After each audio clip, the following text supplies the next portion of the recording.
Pues vamos a comenzar con la lección del día de hoy. Estamos hablando acerca de Jesucristo y el trabajo.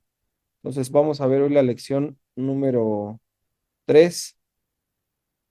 Es el trabajo y los hombres de Dios.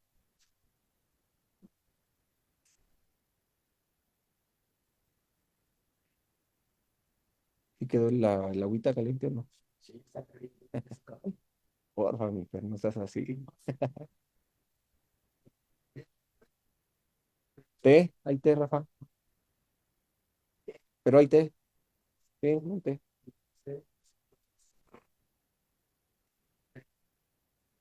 Hay que, hay que cuidarse. Sí. Jengibre con limón, ¿está bien? Sí. Ok. Pues vamos a comenzar. El trabajo y los hombres de Dios. El trabajo siempre estuvo asociado con los hombres que Dios llamó y usó. Todos los hombres que Dios llamó los encontró trabajando. ¿A qué se dedicaba cada uno de los hombres de Dios en la Biblia? Pues empezamos desde un inicio, ¿no? Desde un inicio. Adán, ¿cuál fue el oficio que desarrolló? Él se encargaba de administrar la tierra. Dios le dio un trabajo, ¿no? Tenía que cuidar, tenía que gobernar la tierra. Les dio mandamientos también a tanto él como a Eva, ¿no? Llenen la tierra, multiplíquense, reproduzcanse y sojúzguenla, o sea, gobiernenla. Entonces él tenía que estar al cuidado, al pendiente de todo lo que había en ese momento en Edén. ¿Y quién sigue después de él? ¿A quién tenemos como uno de los hombres de Dios? Podríamos considerar también a Abel. ¿A qué se dedicaba Abel? Era pastor, ¿no? Era pastor de ovejas, un oficio que Dios mismo les tuvo que haber enseñado para que ellos así mismo lo desarrollaran. Después tenemos Abraham. Abraham exactamente lo mismo, ¿no? También fue un ganadero, fue un pastor también, al pendiente también de mucho de su rebaño. Y de esa misma forma, pues Dios lo llamó. Dios después, unos años más adelante, levanta a Moisés. ¿Y Moisés quién era? Otro hombre también que se dedicaba al cuidado de las ovejas. Y no solamente eso, había sido también él educado, ¿no? Educado mediante o por medio de los egipcios.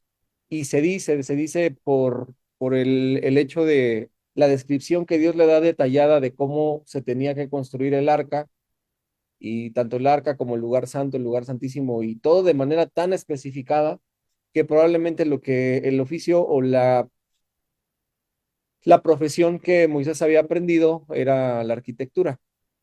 Y es entendible, ¿no? Por la capacidad de retener y de entender detalladamente lo que Dios le había ordenado.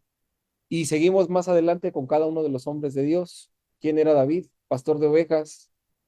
Después se convirtió en uno de los guerreros más valientes y más fuertes.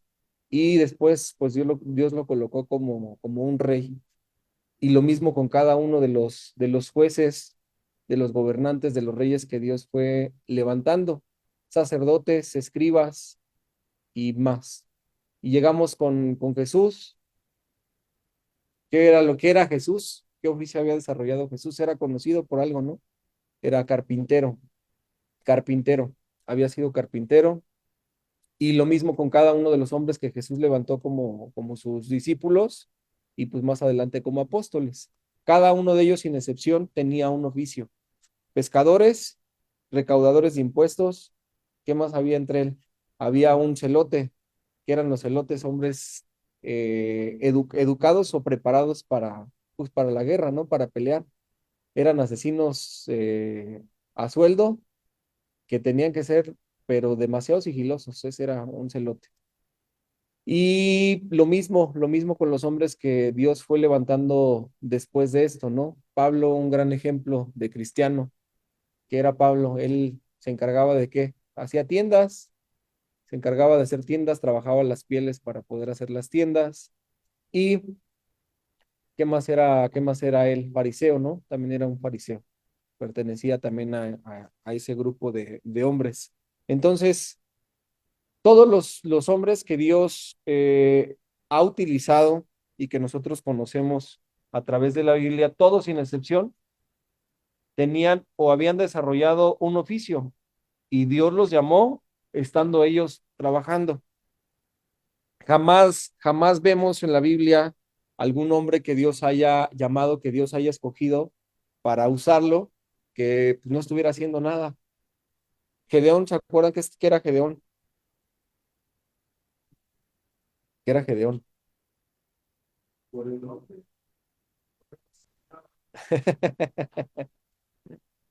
¿Se acuerdan cuál era el oficio de Gedeón?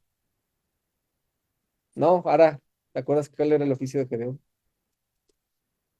¿Eh? ¿Eh?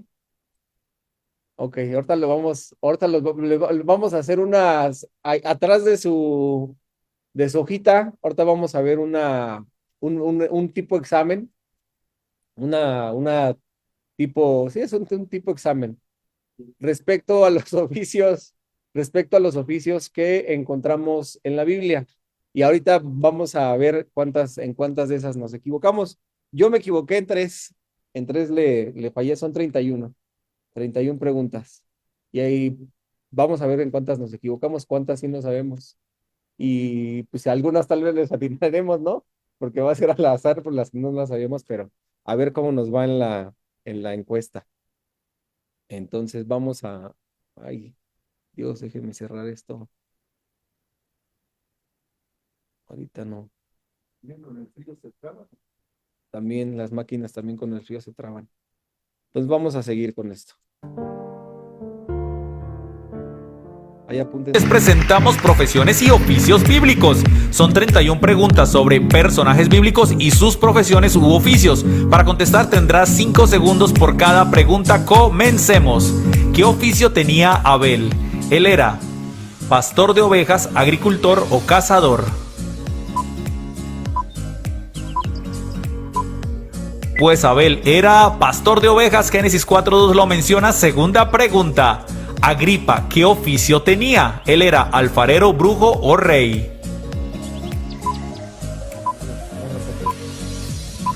Y la respuesta es, él era rey. Hechos 25:13 lo menciona. Siguiente pregunta. Potifar, ¿qué oficio tenía? Tesorero, comerciante o capitán de la guardia. Sí, señoras y señores, él era capitán de la guardia. Génesis 37:36. Siguiente pregunta. ¿Qué oficio tenía Nimrod? Él era escriba, adivino o cazador.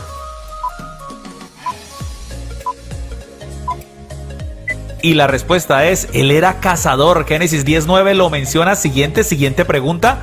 Itamar, ¿qué profesión tenía? ¿Tejedor, sacerdote o médico?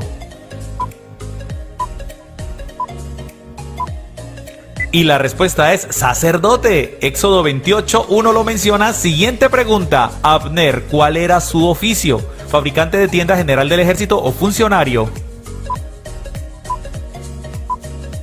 Pues Abner era general del ejército. Primero de Samuel 14:50. Siguiente pregunta. ¿Quién era Acab? Él fue rey, artesano o curtidor. Y la respuesta es, él fue rey. Primero de Reyes 16:28 lo menciona. Siguiente pregunta. ¿Quién fue Isaías? ¿Cuál era su oficio? ¿Carpintero, artífice o profeta? Pues claro, Isaías fue profeta. Segundo de Reyes 19:2. Siguiente pregunta. Aspenas. ¿Quién fue Aspenas? ¿Cuál era su oficio? ¿Jefe de eunucos, amasador o pastor de ovejas? Pues Aspenas fue jefe de eunucos. Daniel 1:3. Siguiente pregunta. ¿Quién fue Ezequiel? ¿Cuál fue su oficio? ¿Magistrado, sacerdote o labrador?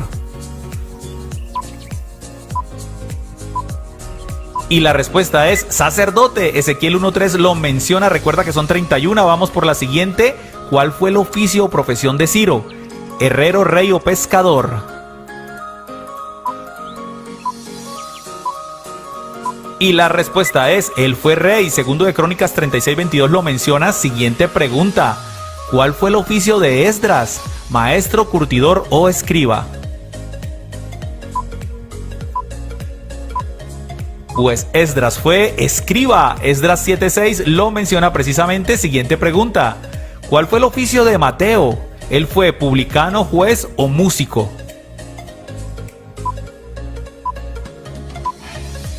Pues Mateo fue publicano, el famosísimo Mateo. Mateo 9:9. Siguiente pregunta. Zebedeo, ¿cuál fue su oficio o profesión? ¿Hechicero, escritor o pescador? Y la respuesta es pescador. Mateo 4:21 lo menciona. Siguiente pregunta. Kedorlaomer, ¿cuál fue su profesión u oficio? ¿Rey, ladrón o arador? Y la respuesta es, él fue rey según Génesis 14:1. Siguiente pregunta. ¿Quién fue Joab? ¿Cuál fue su profesión? ¿Cambista, trabajador en meta o general del ejército? Y la respuesta es, claro que sí, general del ejército. Segundo de Samuel 8:16. Siguiente pregunta. ¿Cuál fue el oficio de Aquila? ¿Sacerdote, fabricante de tiendas o capitán del ejército? Y la respuesta es fabricante de tiendas. Hechos 18:2-3 lo menciona. Siguiente pregunta. ¿Cuál fue el oficio o profesión de Poncio Pilato? ¿Marinero, gobernante o trasquilador?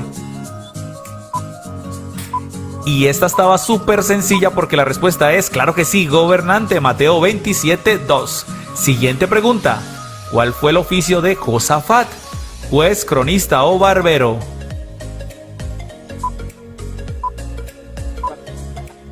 Y la respuesta es cronista. Segundo de Samuel 8:16. Espero que vayas bien. Siguiente pregunta. ¿Cuál fue el oficio de Simón? ¿Curtidor, cantero o centinela? Y la respuesta es curtidor. Hechos 9:43 lo menciona. Siguiente pregunta. ¿Quién fue Aholiab? ¿Fue mago, artífice o pastor? Y la respuesta es, fue artífice o artesano. Éxodo 38:23. Siguiente pregunta. El oficio o profesión de Judas, ¿fue apóstol y ladrón, apóstol y joyero o apóstol y herrero? Y la respuesta es apóstol y ladrón. Juan 12:4-6 lo menciona. Siguiente pregunta. ¿Quién fue Bila? ¿Cuál fue su oficio? ¿Sierva, maestra o nodriza? Y la respuesta es, ella fue sierva según Génesis 29:29. Siguiente pregunta. ¿Cuál fue la profesión de Araya? ¿Cantor, tejedor o platero? Y la respuesta es, fue platero, según Nehemías 3:8. Siguiente pregunta. ¿Cuál era la profesión de Caifás? ¿Sacerdote, ladrón o esclavo? Y la respuesta es, claro que sí, sacerdote. Mateo 26:3 lo menciona. Siguiente pregunta. ¿Quién fue Daniel? ¿Cuál fue su profesión? ¿Rey, músico o profeta? Y la respuesta es obvia, fue profeta el gran Daniel. Mateo 24:15 lo menciona. ¿Y quién fue Apolos? ¿Cuál fue su oficio? ¿Estudioso de las escrituras, sumo sacerdote o emperador romano? Y la respuesta es estudioso de las escrituras. Hechos 18:24 lo menciona. Siguiente pregunta. El oficio o profesión de Belsasar, rey de Israel, rey de Babilonia o rey de Sodoma. Y la respuesta es rey de Babilonia, según Daniel 7:1. Vamos por la siguiente pregunta. Félix, su oficio o profesión, rey, gobernador o maestro de la ley. Pues Félix fue gobernador. Hechos 23:24 lo menciona. Vamos por la penúltima pregunta. Pregunta 30. ¿Quién fue Cornelio? ¿Cuál fue su profesión? Centurión, centinela, consejero. Y la respuesta es Cornelio fue centurión según Hechos 10:1. Y vamos por la última pregunta. Pregunta 31. Profesión de Caín. Él fue pastor de ovejas, agricultor o cazador en 5, 4, 3, 2, 1 y la respuesta es agricultor. Génesis 4:2 lo menciona. Felicitaciones. ¿Cómo nos fue?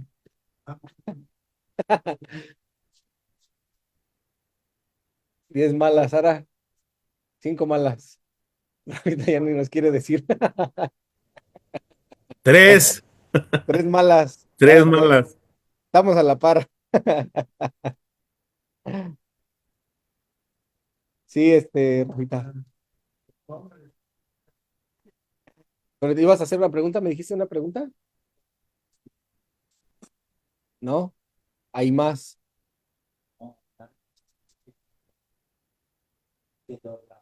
¿Qué Dorlaomer?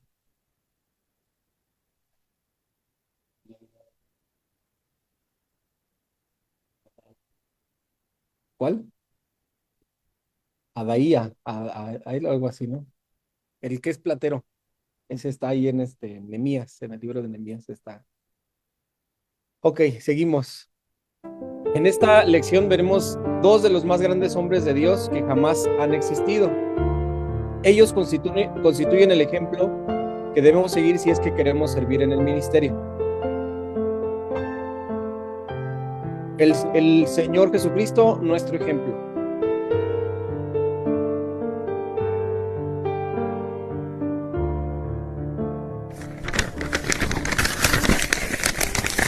Pues Dios conoció a los suyos de antemano y los eligió para que llegaran a ser como su Hijo, a fin de que su Hijo fuera el hijo mayor de muchos hermanos. Siempre se nos dice que Dios tiene un plan para nuestras vidas, pero no se nos especifica cuál es ese plan. A todos se nos dice, Dios tiene un plan para tu vida, Dios tiene un plan para tu vida. A mí me dijeron que Dios tenía un plan para mi vida y yo decía, ¿cuál es ese plan? Bueno, el plan de Dios para nuestras vidas es muy preciso, es muy específico, es muy claro. Acabamos de leer cuál es el plan de Dios para nuestras vidas en la carta a los Romanos 8:29. El plan de Dios es que seamos hechos conformes a la imagen de su Hijo Jesucristo. En otras palabras, el plan de Dios es que seamos transformados hasta que seamos semejantes a Jesús. De hecho, los líderes fueron establecidos por Jesús para perfeccionar a los santos con 3 propósitos.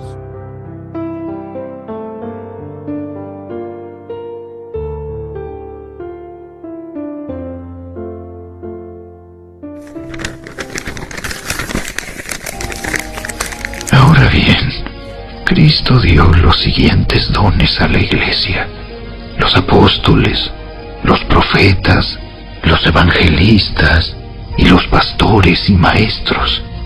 Ellos tienen la responsabilidad de preparar al pueblo de Dios para que lleve a cabo la obra de Dios y edifique la iglesia, es decir, el cuerpo de Cristo.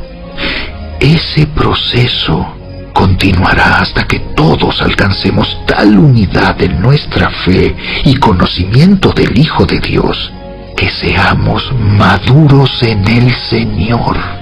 Es decir, hasta que lleguemos a la plena y completa medida de Cristo.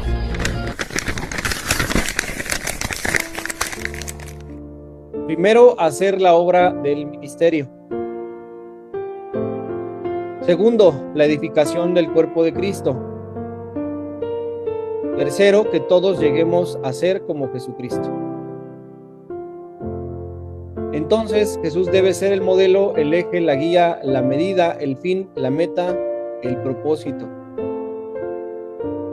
de todo lo que haga, de todo lo que hagas en nuestra vida y ministerio y de la manera en cómo lo hagamos. O sea, Jesús es nuestro ejemplo no solo para lo espiritual, sino también para lo material y físico. Y no solamente para lo que nos guste, sino Él es nuestro ejemplo de todo lo que hagamos en el matrimonio, con los hijos, en el trabajo, con la esposa, con nuestros vecinos, con todo lo que nos rodea, y sobre todo en el ministerio. Número 1, Jesucristo nos puso el ejemplo. Les he puesto el ejemplo para que hagan lo mismo que yo he hecho con ustedes. Jesús nos dejó el ejemplo de cómo debemos vivir. Así como Él vivió, así debemos vivir. Lo maravilloso de Jesús es que todo lo que nos pide hacer, Él lo hizo primero. Y allí radica su autoridad, en que lo que nos manda, Él lo hizo primero. Como dicen en el ejército, para mandar hay que aprender a obedecer. Porque mandará mejor quien mejor obedezca, porque tan honroso es mandar como obedecer. La obediencia no fue fácil para Jesús, por lo que padeció, aprendió la obediencia. Ya que Jesús obedeció al Padre, nos manda que seamos obedientes por el ejemplo que Él mismo nos puso. Por eso dijo, el que tiene mis mandamientos y los guarda, ese es el que me ama. Si me amas, guarda mis mandamientos. Jesús dio más de 250 mandamientos a sus discípulos. Y son los que mandó guardar en la Gran Comisión. Para seguir el ejemplo de Jesús debemos guardar sus mandamientos. Segundo, Cristo nos ha enviado a hacer lo mismo que Él. Es como la basura. Sabemos que tenemos que sacarla. Lo creemos porque eso huele mal, lo estamos oliendo. Pero a veces no lo hacemos porque nos da flojera o porque tenemos otras cosas que hacer.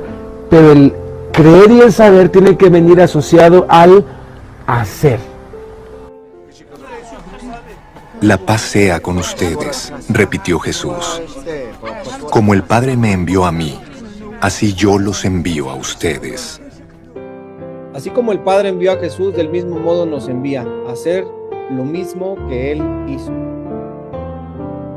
Jesús predicó el Evangelio de la gracia y enseñó acerca del Evangelio del reino. Muchos viven con la enseñanza a medias y por eso no viven la vida en abundancia que prometió Jesús. El Evangelio tiene dos caras, la gracia y el reino. El Evangelio de la gracia es para los pecadores y los llama a creer para que sean creyentes. El Evangelio del reino es para los creyentes y los llama a hacer para que sean discípulos.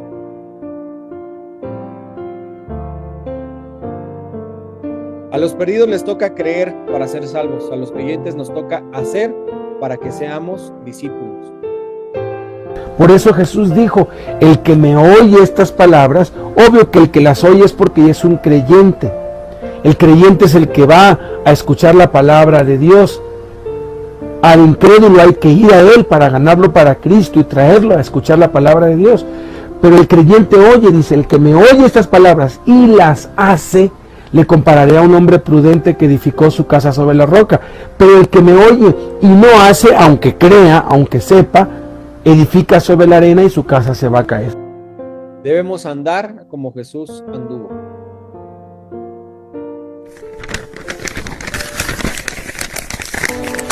Los que dicen que viven en Dios deben vivir como Jesús vivió.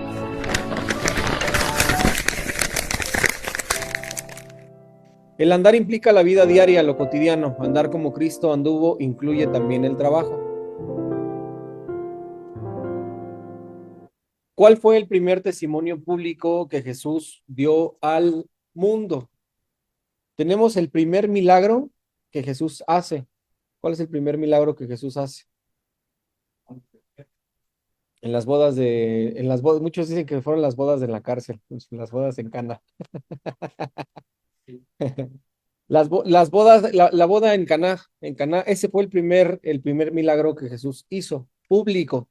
Entonces, consideran muchos que ese es el primer testimonio público de Jesús hacia el mundo, un milagro, lo cual es un error, porque el primer testimonio público que Jesús dio al mundo fue el de trabajo. ¿Cómo era conocido por la gente de su pueblo? Como el carpintero, ¿verdad? Era conocido como el carpintero.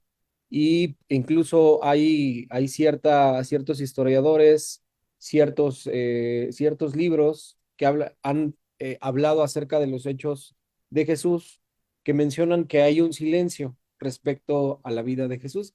Y de ahí salen un sinfín de tantas tonterías que la gente dice, que Jesús se fue a estudiar a Egipto, que hizo esto, que hizo el otro, que hizo aquello, que tomó no sé qué tantas cosas.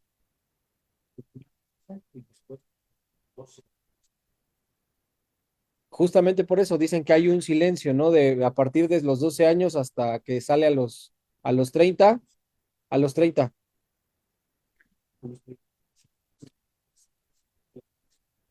¿Qué pasó durante esos 18 años? No, pues se fue aquí, se fue allá, se fue a preparar, hizo esto, tomó estudios de acá y un sinfín de ideas que la gente dice. Pero la Biblia sí nos dice qué pasó con Jesús y la Biblia es clara. En primer lugar dice que crecía ¿en qué? En estatura, en sabiduría y en gracia para con Dios y los hombres. Y era conocido también porque estaba sujeto a sus padres en obediencia. Y siguiente, pues era conocido como un carpintero. No nosotros tal vez no sabemos el tiempo que conlleve la preparación en una persona o el tiempo que sí, y principalmente la carpintería. ¿Cuánto tiempo necesito para poder desarrollar el oficio de carpintero? Eso lleva un tiempo, mucho tiempo de preparación. Y aquel que es capaz de trabajar con la madera como carpintero, tiene una gran capacidad, una gran capacidad. Y Jesús era conocido como carpintero. ¿De quién aprendió el oficio? De su papá.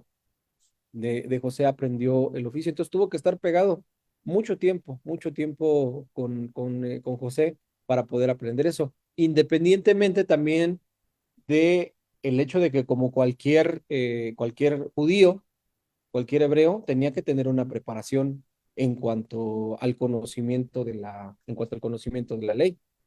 Era requisito también para ellos, ¿no? Como judíos, desde el momento en el que comenzaban a aprender, lo que se les enseñaba era la Torá y la tenían que saber de memoria.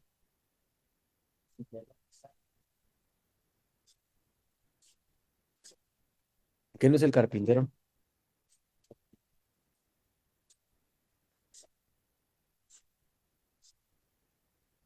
Jesús tuvo que haber estudiado como cualquier otro niño, prepararse como cualquier otro niño adolescente judío. Tenía que tener conocimiento porque eso lo hacían todos. Ahora sí que es de cajón. ¿Qué le sorprendía? Pues que él no hubiera permanecido toda su vida o todo el tiempo con los maestros de la ley, con los escribas, con los fariseos. No pertenecía a ese grupo. Por eso le sorprendía que él tenía tanta sabiduría, tanto conocimiento de las escrituras, a pesar de que no había permanecido con el grupo de los líderes religiosos, con los grupos. Pero entonces el testimonio que tenemos principalmente de Jesús, ¿cuál es? Trabajo, trabajo. Y Jesús lo dice claramente, mi Padre hasta el día de hoy trabaja y yo también trabajo. Entonces, si nuestro plan o nuestro objetivo como cristianos es seguir el ejemplo de Jesús, pues tenemos que aprender todo de él, todo de él, todo de él, y eso implica pues también una vida de trabajo.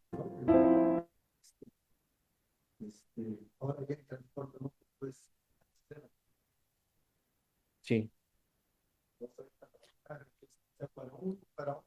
Ya no hay pretexto, pero simplemente cuando fueron vendiendo, esto cuando ellos se inventó.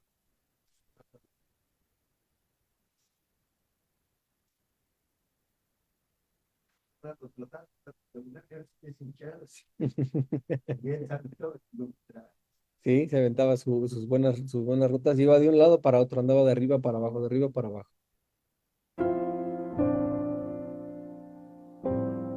El primer testimonio público que Jesús dio al mundo fue de trabajo. Número 4, Jesucristo trabajó. Pero Jesús les respondía, mi Padre aún hoy está trabajando, y yo también trabajo.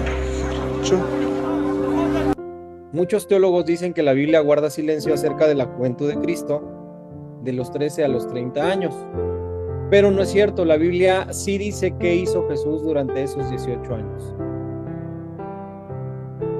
Jesús aprendió y ejerció el oficio de carpintero, que era uno de los oficios más solicitados de su tiempo. De hecho, en su pueblo lo conocían como el carpintero, hijo de José y María. El oficio de carpintero como tal requería de años de preparación. Por eso Jesús no era aceptado en su pueblo natal, porque todos sabían que era el carpintero del pueblo. ¿Necesitaba Jesús un oficio para ganarse la vida? ¿Que no es el creador de los cielos y la tierra?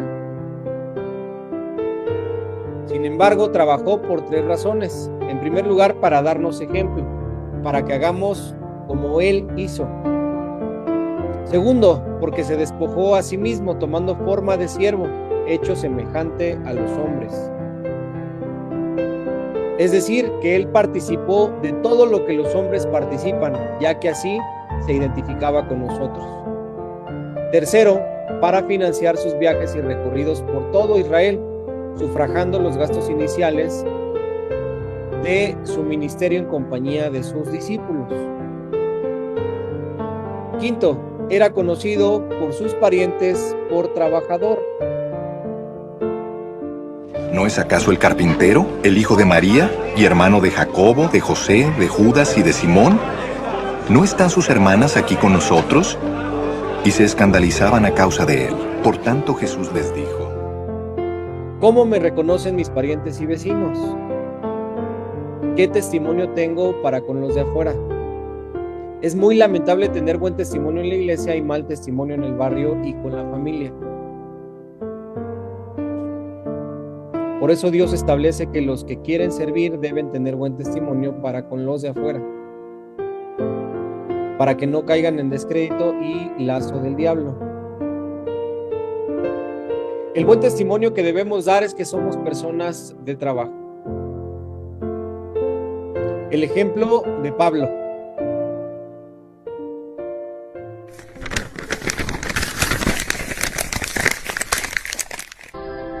Así que les ruego que me imiten.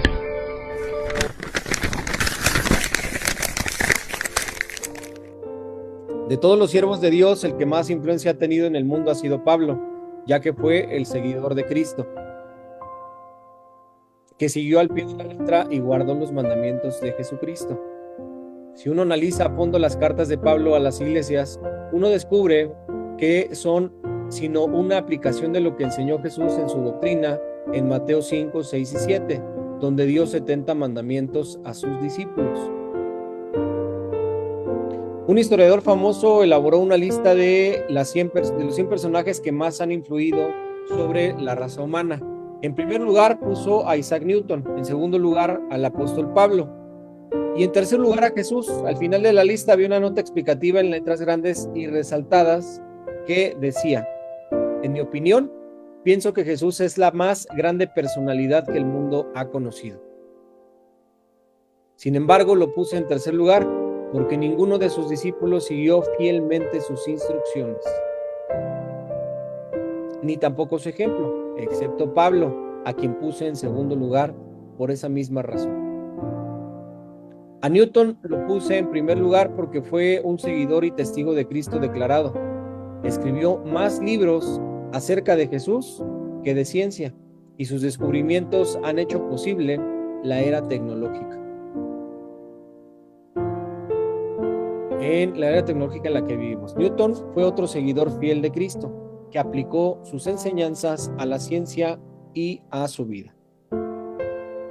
Fíjese nada más cómo este historiador, él sabía que Jesús es el único que ha cambiado la historia en antes y después de él. Y obviamente que la persona que más ha influido sobre la raza humana es Jesús, eso es indiscutible. Pero este hombre a propósito puso a Newton en primer lugar porque Newton fue cristiano, fue alguien que habló mucho sobre Cristo, que escribió mucho sobre Cristo, pero aplicó eso en su trabajo y trascendió para que podamos vivir hoy en la modernidad y la tecnología accesible a todos. Pablo lo puso en segundo lugar porque también aplicó en su tiempo todo lo que aprendió de Cristo. Primero, número 1, debemos imitarlo a Él como Él imitó a Cristo.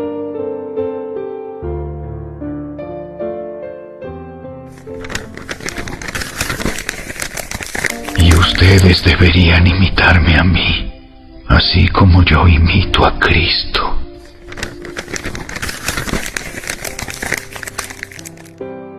Pablo rogaba a los corintios que lo imitaran, porque él a su vez imitaba a Jesucristo. Muchos líderes dicen, no me miren a mí, hermano, mire a Cristo. Eso es incorrecto. Si queremos ser líderes, debemos presentarnos como ejemplo a seguir. Nuestra vida debe ser un modelo. Debemos enseñar que un cristiano debe vivir como vivimos. Eso nos hará más responsables. Y enseño que se debe hacer así. Tengo amigos que me han dicho, oye, y cuando yo le dije al otro, ¿sabes qué? ¿Quieres ver cómo un cristiano es? Mírame a mí. Dice que cuando él dijo, mírame a mí, recordó que leía poco la Biblia, que se congregaba poco, que oraba poco, y a partir de ahí se consagró más, porque dice, ya tengo un hijo espiritual, tengo que ser ejemplo para ese hijo. El ponernos como ejemplos nos hará más responsables. Número 2, debemos hacer lo que él hizo.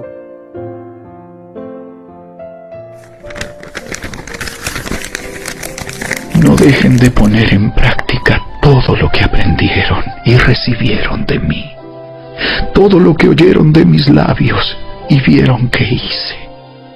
Entonces el Dios de paz estará con ustedes.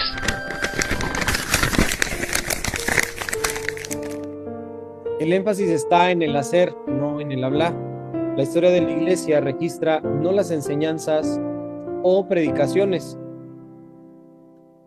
de los apóstoles, sino sus hechos, porque los hechos son más importantes que las palabras. Tener qué predicaciones dio Pablo, ¿verdad? Qué predicaciones dio Pedro. Nos encantaría tener los sermones, porque hablaban mucho, decían muchas cosas, pero ¿sabe qué? Lo que resalta de los apóstoles no son sus palabras, ni sus sermones, ni su oratoria. Lo que resalta de los apóstoles son los hechos, porque los hechos son más importantes que las palabras. La gente debe conocernos por lo que hacemos, no por lo que decimos.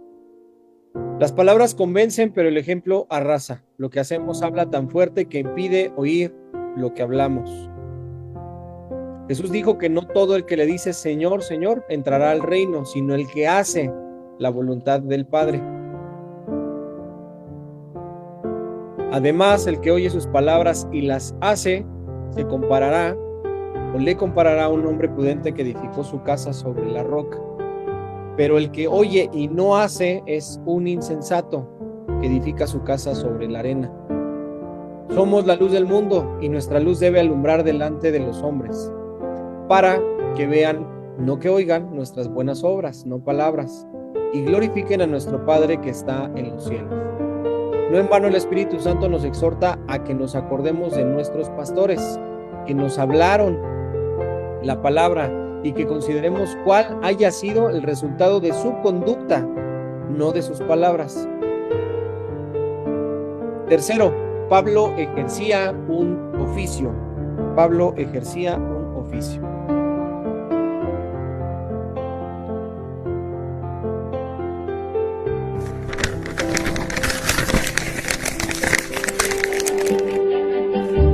Después Pablo salió de Atenas y fue a Corinto. Allí conoció a un judío llamado Aquila, nacido en la región del Ponto, quien estaba recién llegado de Italia junto con su esposa, Priscila. Habían salido de Italia cuando Claudio César deportó de Roma a todos los judíos. Pablo se quedó a vivir y a trabajar con ellos, porque eran fabricantes de carpas al igual que él. Cada día de descanso, Pablo se encontraba en la sinagoga tratando de persuadir tanto a judíos como a griegos.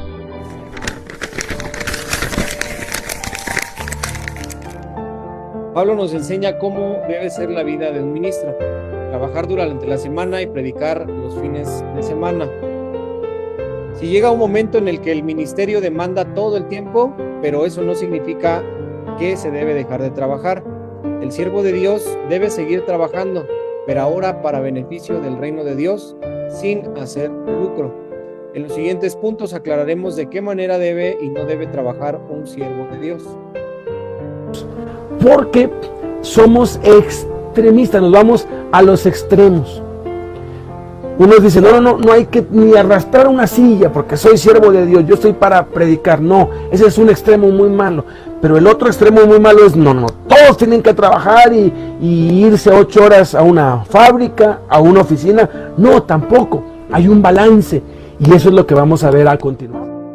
Número 4, demostró que se debe trabajar con propósito. Demostró que se debe trabajar con propósito. Yo nunca he codiciado la plata, ni el oro, ni la ropa de nadie. Ustedes saben que mis 2 manos han trabajado para satisfacer mis propias necesidades e incluso las necesidades de los que estuvieron conmigo. Y he sido un ejemplo constante de cómo pueden ayudar con trabajo y esfuerzo a los que están en necesidad. Deben recordar las palabras del Señor Jesús. Hay más bendición en dar que en recibir.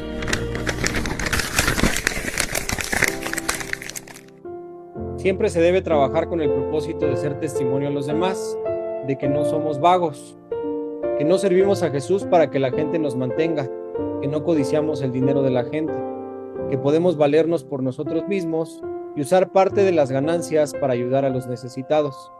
Pablo no siempre ganó su sustento del fruto de su oficio, sino que hubo ocasiones en que recibió salario de otras iglesias para servir a los corintios, sin recibir nada de ellos. Predicar y enseñar también son un trabajo, y es más delicado y difícil que cualquier trabajo sobre la faz de la tierra. Mire, si a mí me dieran a escoger entre el trabajo más pesado en una mina, allí metido, allí en túneles debajo de la tierra, arriesgando mi vida y disminuyendo mi vida por causa de los gases y todo, yo lo escogería sin pensarlo, a escoger el trabajo que estoy haciendo ahora.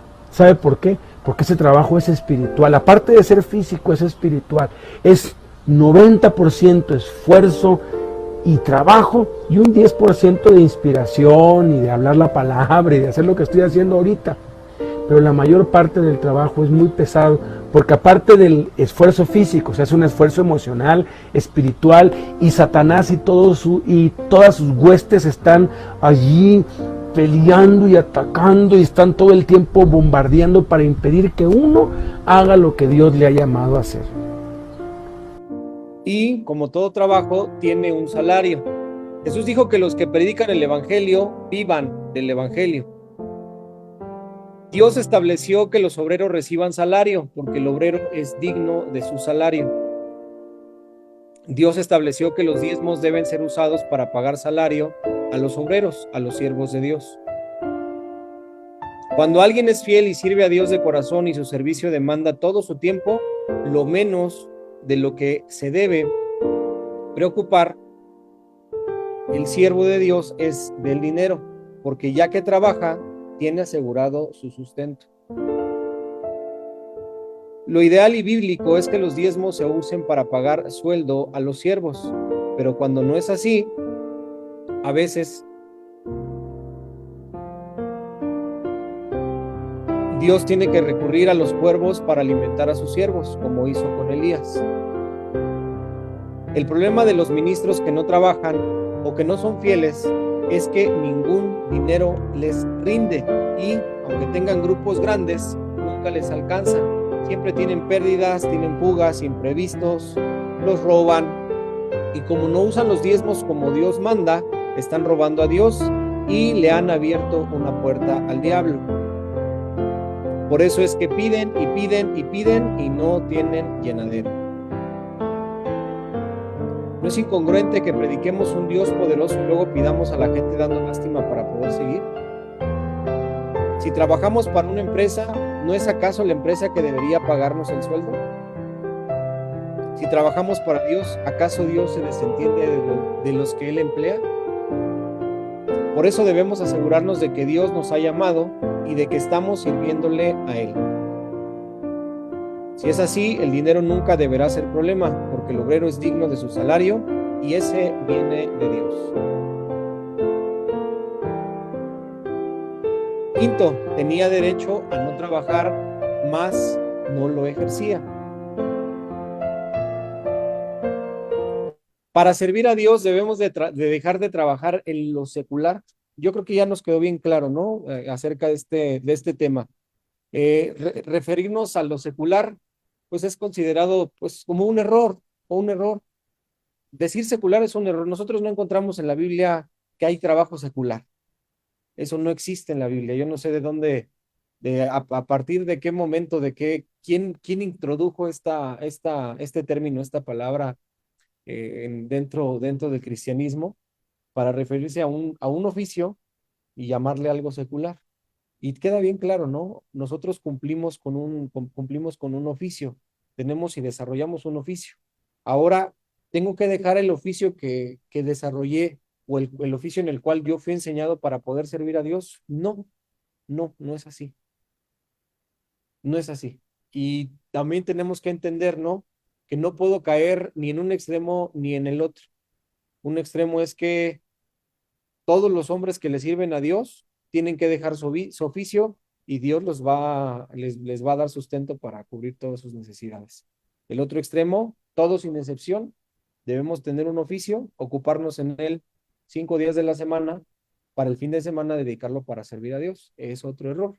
¿Por qué? Porque no podemos encajonar a Dios. Dios funciona y trabaja de distintas formas con cada uno. A cada uno en particular nos hace un llamado y nos muestra de qué forma lo tenemos que hacer. Eso es sin excepción. No hay persona que no tenga un llamado de parte de Dios. Todos sin excepción lo tenemos. ¿De qué forma? Pues solamente nosotros, en nuestra comunión con Dios, pues lo vamos a saber. Dios nos tiene que hablar y nos tiene que mostrar qué es lo que tenemos que hacer y cómo lo tenemos que hacer. Y esa es la manera de Dios. Yo no puedo dejarme llevar o dejarme guiar por lo que un hombre de Dios venga y me diga, es que tú tienes que dejar esto para hacer esto. Espérame tantito. A mí Dios no me lo ha dicho. Deja primero que Dios me hable a mí y si es conforme a lo que tú me dices, pues bueno, voy a ser obediente no a ti, sino a lo que Dios a mí me está mostrando. Ellos lo mismo, yo sabré si la decisión que yo estoy tomando es guiada por Dios, o es guiada por una emoción o guiada por un hombre. Sí, sí, claro. Esa es parte también de su trabajo. Un hombre que es o un matrimonio, y es al siguiente punto que quiero ir. Aquellos que son enviados o somos enviados como misioneros, la iglesia a la cual pertenecemos que nos está enviando, tiene la responsabilidad de cubrir el sustento de nuestros gastos. Si estamos enviando a un estado, a otro país, pues tengo la responsabilidad también de cubrir esos gastos. Pero lo importante de todo esto, yo no decido a quién mandar. Dios tiene que mostrar a cada una de la persona, tanto tal vez a mí como líder, como a aquella persona que va a ser enviada, a ambos. Dios nos tiene que mostrar que Él se tiene que ir. Yo no me puedo dejar llevar nuevamente por lo que a mí el hombre me diga. Si a mí Dios en este momento me dice, ¿sabes qué? Te tienes que ir a servirme a otro estado. ¿Qué hago? No, pues es que no puedo dejar la Ciudad de México porque aquí esto, el otro, aquello.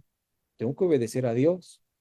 Tengo que ser obediente a lo que Dios me está mostrando y seguir hacia donde Él diga y de la manera que Él me diga. ¿Qué pasa si soy enviado a otro lugar y llega un momento en el cual no alcanzo a cubrir con con el sueldo, llamarlo así, que me están dando de parte de la iglesia, no alcanzo a cubrir mis gastos y los de mi familia? Tengo que poner en práctica el oficio que he aprendido. Tengo que ponerlo en práctica. Yo les he dicho, ¿no? En mi caso, pues bueno, Dios a mí desde pequeño aprendí de mi papá el oficio del comercio. Mi papá me llevaba con él a todos lados. Y vendía aquí, vendía por acá y primero vendió productos de limpieza a varias empresas. Y luego papelería. Y luego esto, y luego el otro, y luego aquello, pues uno aprende. Entonces yo aprendí de mi papá el comercio. Tengo también una preparación académica. Y pues, ¿por qué razón no ejerzo mi preparación académica y por qué sí ejerzo el oficio del comercio?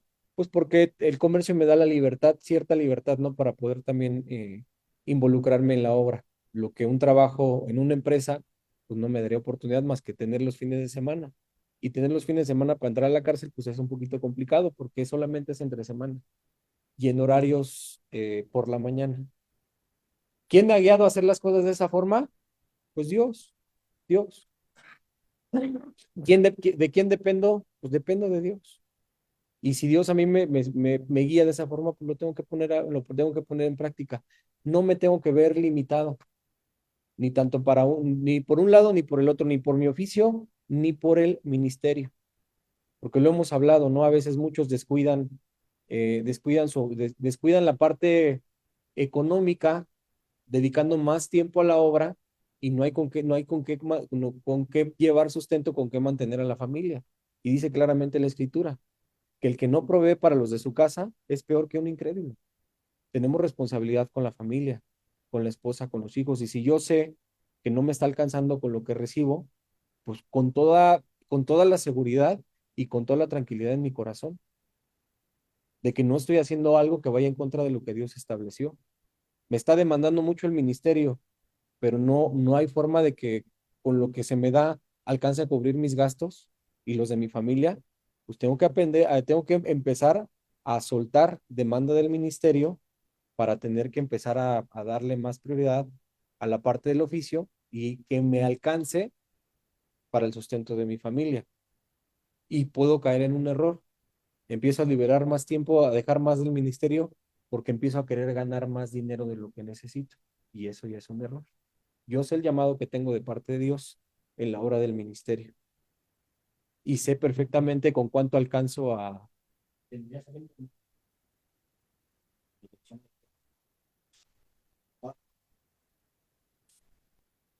Sí.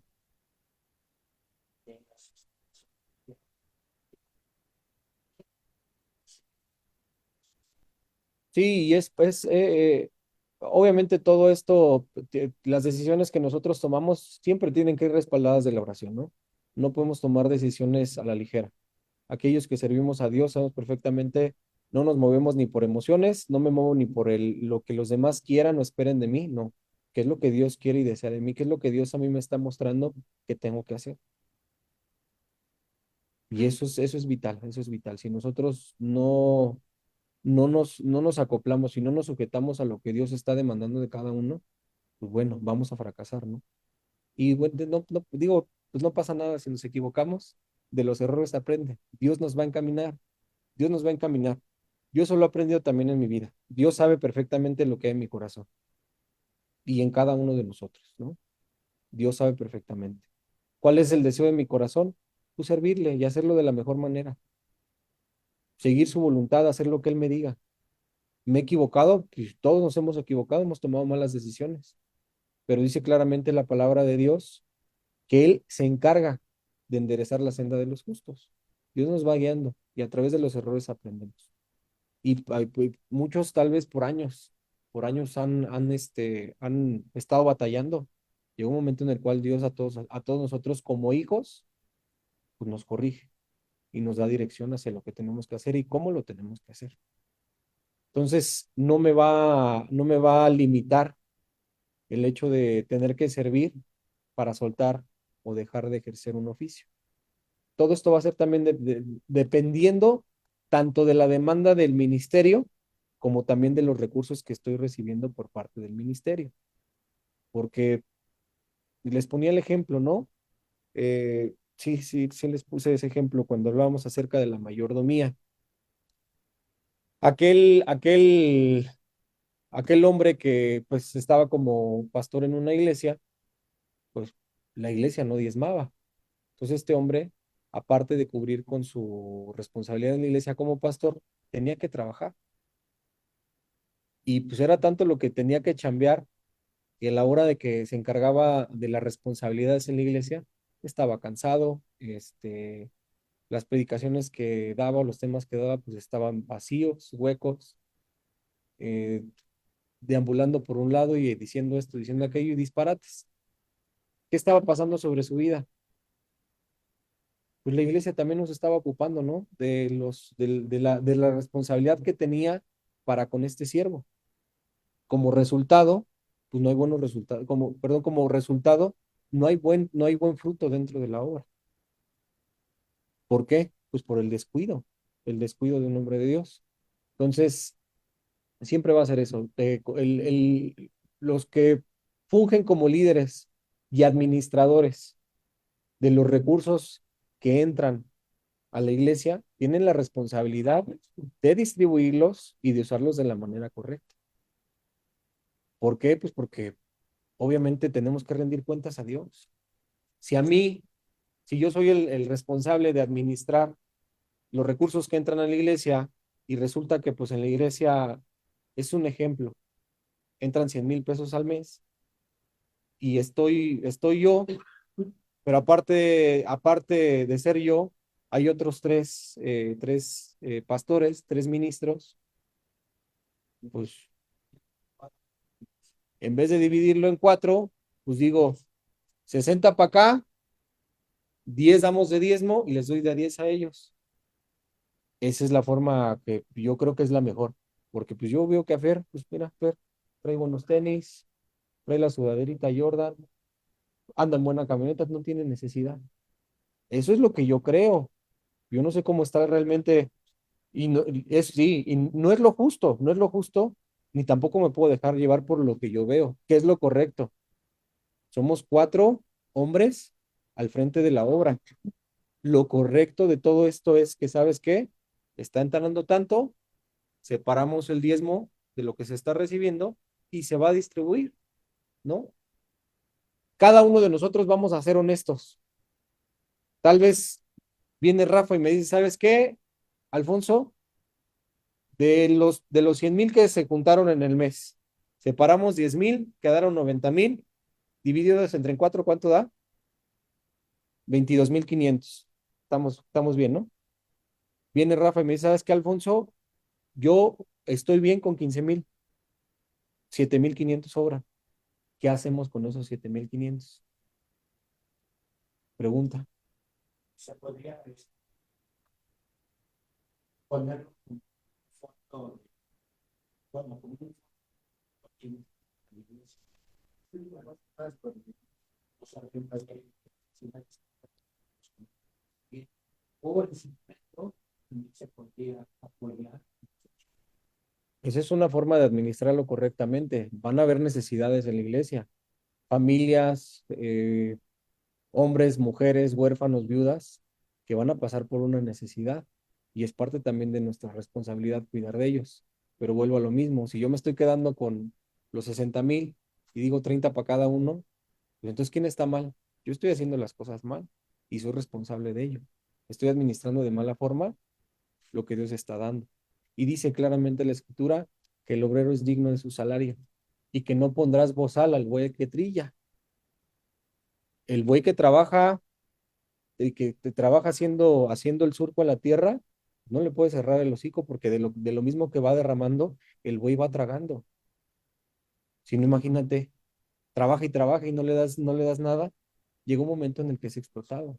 Y es el riesgo que también se corre en la obra de Dios. Explotas y explotas y explotas y explotas a la gente, pues llega un momento en el que truenan. ¿Y sabes qué? Con permiso. ¿Y quién queda mal? El que se va. El que se va es el que queda mal porque dice dejó tirada la obra, pero no sabe cómo está realmente la situación dentro. Entonces es trabajo de los líderes, administrar bien. Sí, sí, sí, sí. Raíz de todos los males es el amor al dinero, ¿no? Sí, ¿De qué forma lo demuestro? Pues de esa forma, no siendo un buen administrador de los recursos que Dios pone en nuestras manos. Y tarde o temprano, rendiremos cuentas de lo que estamos haciendo, ¿no? y es cierto, hay dichos bien dichos. Se van a decir, no, pues yo creo que hay dichos porque las apariencias engañan. Sí. Sí, yo lo veo. Sí. Pues uno no sabe realmente cómo están las cosas en casa. Y se han dado una seguidilla.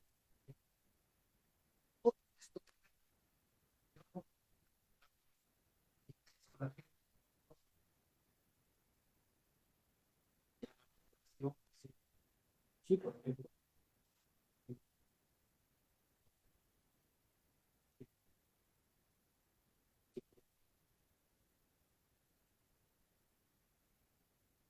Es que uno no sabe, exactamente uno no sabe cómo está realmente la situación, qué es lo correcto. Igual lo mismo, estamos al frente 4 o 5, pues tiene que haber comunicación. Oye, cómo está la situación? ¿Cómo va, Rafa? ¿Cómo están las cosas en tu casa? ¿Cómo van tus finanzas? No, pues ¿sabes qué? Pues la verdad estamos esta semana, pues yo no les quería decir, pero pues andamos sin nada. No tengo ni con qué pagar la renta. Pero pues bueno, si yo no tengo el cuidado de acercarme a ti y preguntarte, pues digo, entonces ¿de qué se trata? Sí, ¿y de qué se trata? Y no es tanto el hecho de que yo me tengo que ocupar de tus necesidades, pero estamos trabajando en conjunto. Tenemos que saber qué es lo que estamos atravesando cada uno, porque si no, ¿qué pasa? Pues lo mismo que trabajar en cualquier empresa. Vas a una empresa, te piden que hagas tu trabajo, terminas tu chamba, vámonos. Y yo no sé nada acerca de tu vida. Y yo lo he dicho, ¿no? La iglesia no se puede manejar como una empresa. La iglesia es casa de Dios, en la cual participamos cada uno de nosotros como hermanos, como creyentes, como hijos de Dios. Y es nuestra responsabilidad también estar pendientes los unos de los otros. Si no, pues ¿cómo?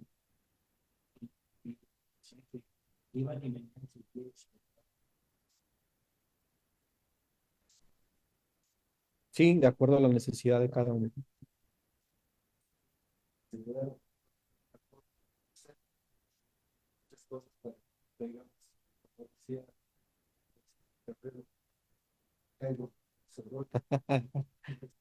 Tropecé de nuevo con la misma piedra.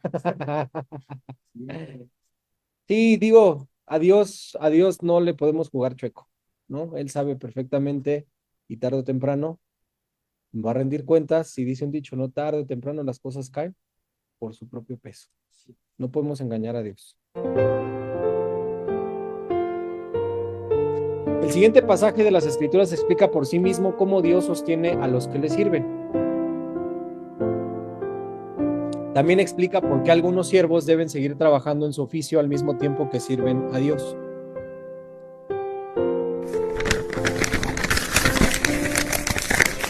O Bernabé y yo somos los únicos que tenemos que trabajar para sostenernos. ¿Qué soldado tiene que pagar sus propios gastos?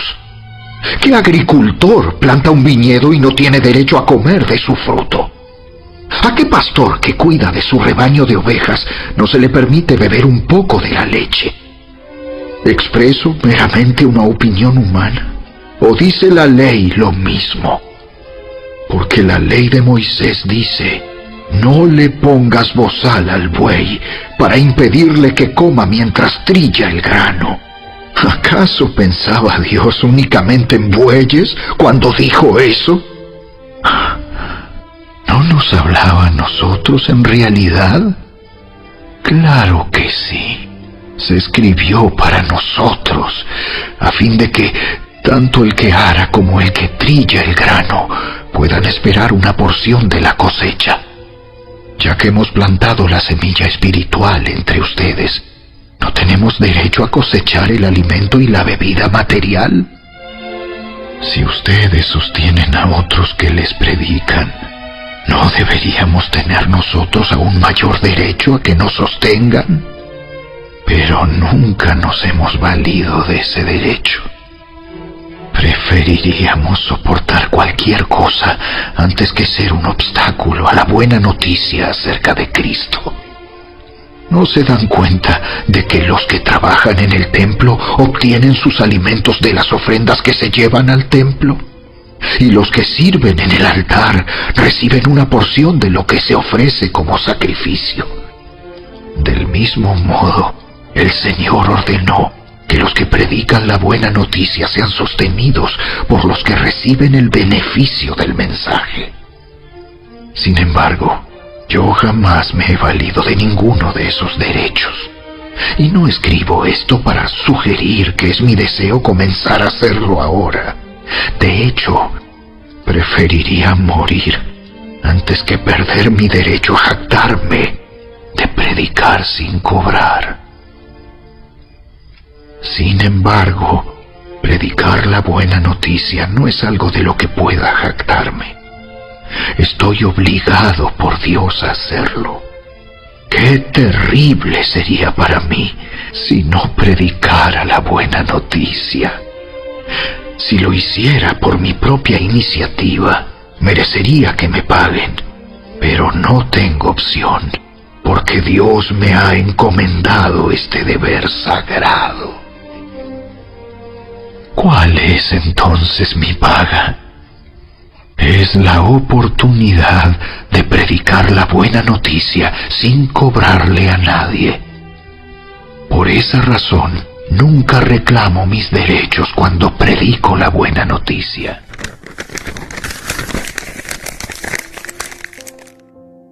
Sexto, Pablo ponía el ejemplo y por eso exhortaba. Las siguientes exhortaciones del Espíritu Santo por boca de Pablo resumen lo que Dios espera de los hombres de Dios y cómo deben ejercer el ministerio.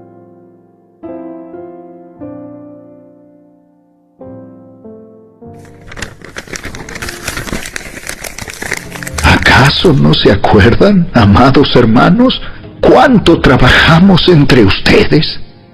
Día y noche nos esforzamos por ganarnos la vida, a fin de no ser una carga para ninguno, mientras les predicábamos la buena noticia de Dios.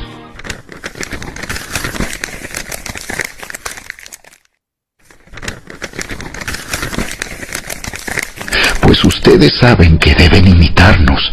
No estuvimos sin hacer nada cuando los visitamos. En ningún momento aceptamos comida de nadie sin pagarla. Trabajamos mucho, de día y de noche, a fin de no ser una carga para ninguno de ustedes. Por cierto, teníamos el derecho de pedirles que nos alimentaran, pero quisimos dejarles un ejemplo a seguir. Incluso mientras estábamos con ustedes, les dimos la siguiente orden: los que no están dispuestos a trabajar, que tampoco coman.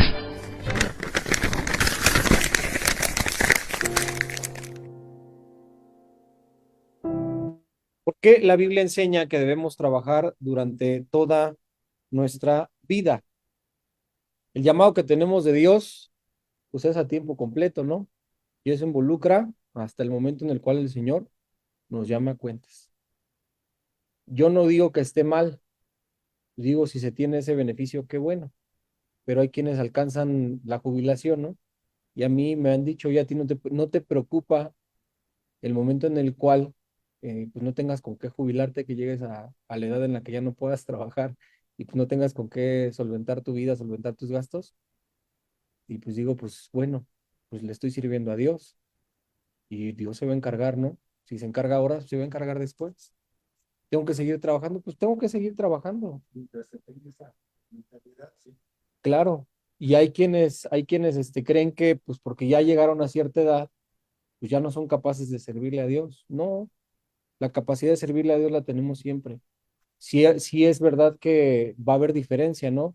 Tal vez no voy a ser capaz de hacer lo mismo que hacen ustedes o viceversa, pero en la medida de mis posibilidades en este momento, pues soy capaz de servirle a Dios de una o de muchas maneras. Y el llamado que tenemos para servirle a Dios, pues va a ser hasta el último aliento de nuestra vida. El ejemplo lo tenemos como siempre en la Biblia. Jesús, ¿hasta qué momento le sirvió a Dios? Hasta el último momento, hasta el último momento le sirvió a Dios. Pablo, ¿hasta qué momento le sirvió a Dios? Hasta el último momento. Estando en su vejez, estando ya pues casi ciego, seguía adelante. Seguía sirviendo, seguía preparando, seguía enviando hombres, fortaleciéndolos, orando por ellos, discipulándolos. Y lo mismo con cada uno de los apóstoles, ¿no? Juan, ahí en la isla de Patmos, escribiendo el Apocalipsis, ya anciano, seguía sirviendo al Señor, seguía sintiéndose fuerte. Y hombres que nosotros vemos en la Biblia que fueron utilizados por Dios, dijeron hasta el último momento. ¿Quién se acuerda de Caleb? Pero luego, son de trigo, de pozolera, que era viviendo también. Caleb, hijo de Jefone, dos de los hombres, él y Josué. Josué, hijo de Nun, y Caleb, hijo de Jefone, eran los dos hombres valientes, ¿no? De entre todo el pueblo hebreo que salió de Egipto, dijeron, vamos a darle y vamos con todo. Llegaron a la ciudad de Jericó y dijeron, vamos a poder con todos. Y los otros que dijeron, no, allá puros gigantes. Es una ciudad temerosa, ni nos atrevamos a luchar contra ellos. Dijeron, no, vamos adelante. Y guerra tras guerra, tras guerra, tras guerra que fueron ganando. Llegó un momento en el cual pues ya tal vez estaban ancianos. Y Caleb, ¿qué dijo? Pues yo sigo, me siento igual de fuerte que como me sentía cuando llegamos a tomar posesión de la tierra. Y ya estaba anciano, yo le decía, sigo fuerte, sigo fuerte. Me decía, estaba platicando ayer con unos hermanos, ¿no? Y y pues bueno, ¿para qué edad piensas tener hijos? Dije, pues yo quiero unos, no sé, unos 2, 3 añitos más y ya empezarle. Si quiero tener hijos. Pero oye, no te preocupa que vas a llegar cuando tú tengas 35 o tal vez tengas a tu hijo a los 32, 33. Cuando tu hijo tenga 10, tú vas a tener 42 y voy a estar igual de fuerte. Y cuando tu hijo tenga 20, vas a tener 52 y voy a estar igual de fuerte.